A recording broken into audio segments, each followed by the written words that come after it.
looks cute. Making gay stuff because I'm gay a little.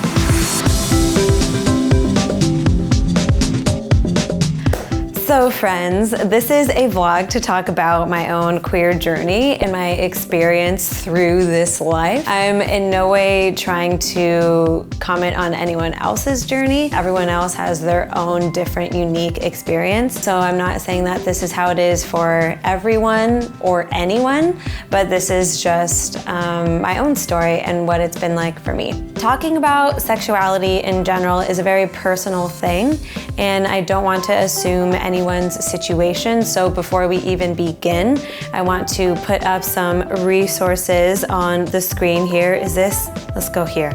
Resources are around here, this space. These are not resources that I'm sponsored by in any way. They're just ones that are widely known as being good and helpful for different people. Okay, let's do this. Let's dive in, y'all. In regards to my sexuality, I identify as many different things. Bi feels kind of right. Gay feels kind of right. Queer feels kind of right. Being on the asexual spectrum feels kind of right. But not straight is just what I am. It took me a long time to figure all of this out, and I often float between different labels since none of them really feel wrong to me. Sexuality is fluid, and it's very layered and complex, at least for me it is. And so there are many different reasons why it took me so long to figure out that I wasn't straight. First reason, I'm attracted to both men and women. Men and women?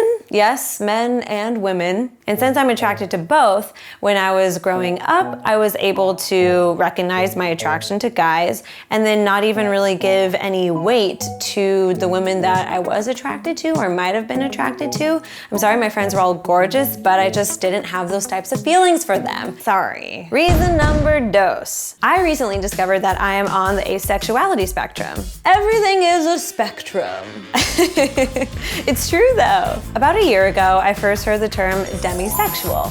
And when I first heard it, I was like, that is a fake word. But then, upon looking it up, I realized one, it's not a fake word, and two, I am demisexual. Lesson learned. So, gray area, demi, that's just kind of where I reside.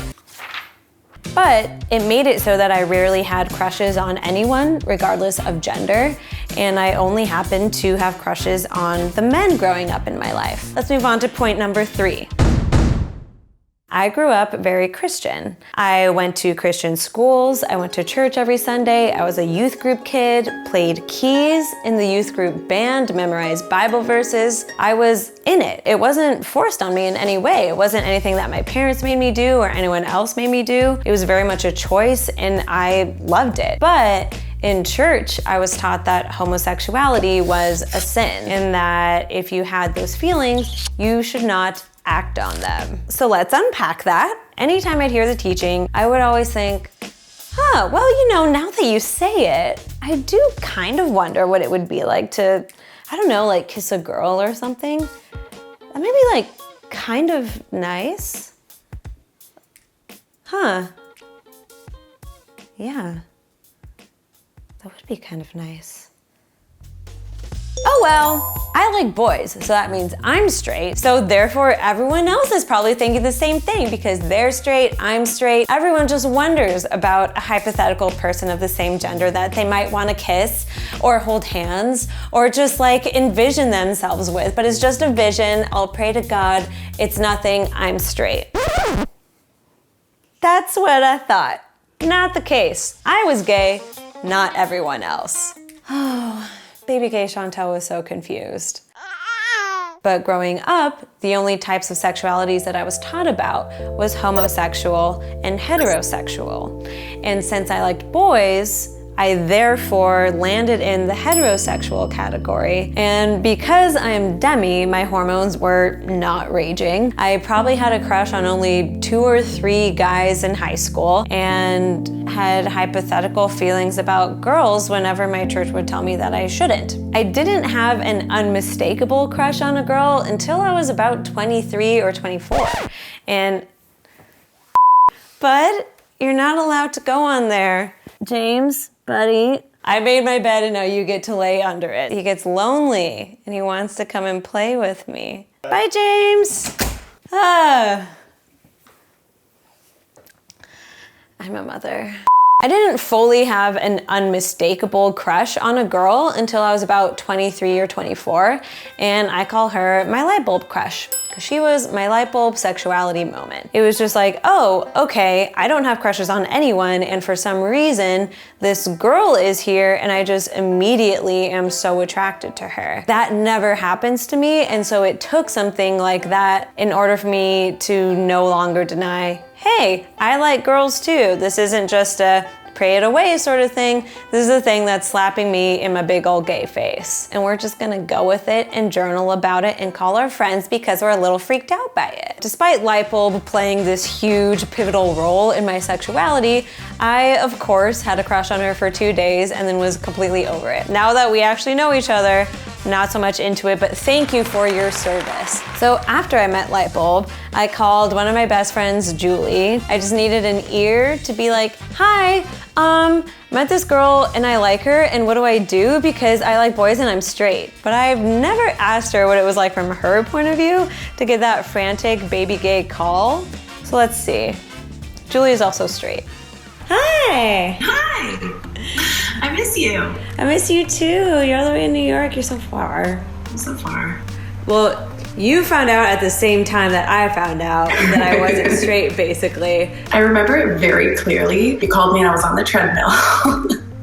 And you told me that you had these feelings for this girl. I remember not feeling like kind of any way. I was just like, okay, this is the thing. This is what you're feeling. Great. It wasn't like, whoa, I never would have expected you to be into girls or something.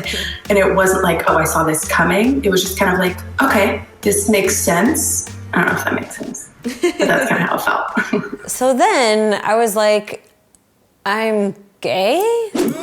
I'm no longer hetero anymore. The whole situation feels kind of crazy to me because growing up, I wasn't doubting myself or my sexuality because I just truly didn't know. Now that I do understand that about myself, I always wonder if were there people that knew I was gay before I knew? And so I want to go and ask them what it was like when they found out that I was not straight. I was shocked. I was quite surprised and confused. Like just off the bat, I was completely shocked. I was surprised, but then the longer I thought about it, the more I was like, yeah, okay, that makes sense. I sort of figured you weren't fully straight. Not surprised. It was like, saw that one coming. I remember from the moment I met you, I just had that itch and I was like, ooh, she's on another level. I did suspect something before because I told you before you knew. I'm just kidding, I think you knew, but I was like, hello, like this is gonna happen. And I kind of kept doing it. So I take, as you know, I take full responsibility for this, so you're welcome. So I found out that you were liking both men and women from someone else, actually. There was that little part of me that thought, there's a chance that you probably like girls also. But like if you had been there in the moment, I think you would have seen me make this face. Oh really? Oh wow. And I think one of the reasons why is because I had heard about you dating a guy previously, and so I just assumed you were straight. You had a boyfriend when I met you, and you'd never talked about potentially being queer, so I just unfortunately assumed you were straight. It was a Friday, and we were shooting a video, but we were just hanging out because we were done. I asked you what you were up to for the weekend, and you were saying like, I actually have a date tonight. And I was like, oh, okay.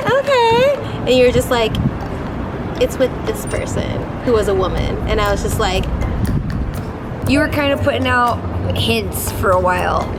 Like you were sort of asking the universe without actually saying it. As you can see, many different reactions from people because they all found out in completely different ways, and everyone's queer journey is unique. I am very privileged to be in an environment where it was safe for me to come out and live as my true self. I have so many supportive friends and family that I'm surrounded by, but I realize that not everyone is in the same situation as me. And so while I do encourage everyone to live as authentically as they can, your safety is the top importance. Here are the resources one last time. Feel free to use them, peruse them, stay safe, and stay happy.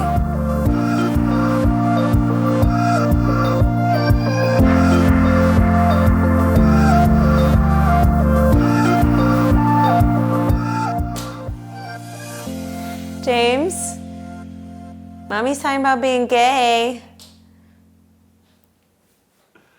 I hope he's gay.